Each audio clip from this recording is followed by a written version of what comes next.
పూర్వం విక్రమవర్మ అనే రాజు గజపురం అనే మహానగరాన్ని పాలిస్తూ ఉండేవాడు.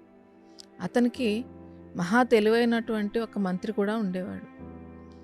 ఈ మంత్రికి ఏది జరిగినా అంతా మన మంచికే అని అనుకోవడం అలవాటుగా ఉండేది. ఏది జరిగినా అది మన మంచికే అని అతను అంటూ ఉండేవాడు.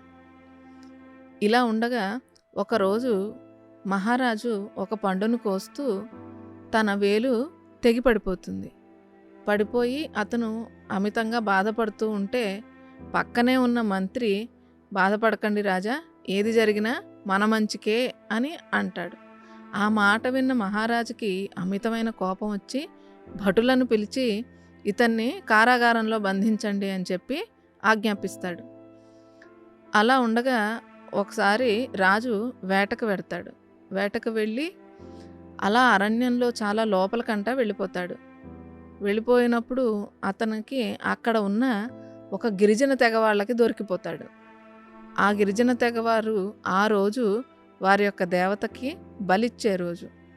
ఈ మనిషి దొరికాడు, మనం దేవతకు బలి ఇవ్వచ్చు అని చెప్పి మహారాజుని బలి పశువుగా తీసుకెళ్ళిపోతారు.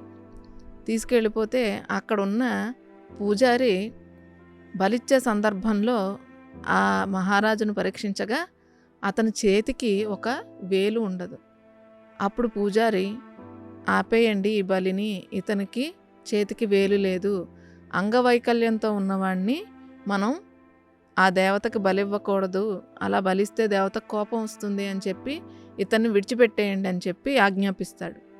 అలా రాజు తిరిగి తన రాజ్యానికి వచ్చేస్తాడు. వచ్చేయంగానే మంత్రి చెప్పిన మాటలు గుర్తొస్తాయి. ఏది జరిగినా మన మంచికే అని ఆ వేళ చెప్పిన మాటలు గుర్తొచ్చి మంత్రిని కారాగారం నుంచి విడిపించమంటాడు. నాకైతే మంచి జరిగింది సరే, నిన్ను కారాగారంలో బంధించాం కదా, మరి నీకెలా మంచి జరిగింది అని రాజు ప్రశ్నిస్తాడు. ప్రశ్నిస్తే మంత్రి, అయ్యా, మీరెక్కడికి వెళ్తే మీతో అనుగమించడం నా ధర్మం కదా, మీరు పట్టుబడినప్పుడు నేను కూడా వాళ్ళకి పట్టుబడిపోయేవాడిని, మీతో పాటు మిమ్మల్ని విడిచిపెట్టేవారు కానీ నన్ను ఆ దేవతకి బలిచ్చేసేవారు, నేను కారాగారంలో ఉన్నాను కాబట్టే నేను బ్రతికున్నాను అని చెప్పి ఆ మంత్రి మళ్ళా ఏది జరిగినా మన మంచికే అని చెప్పి అంటాడు.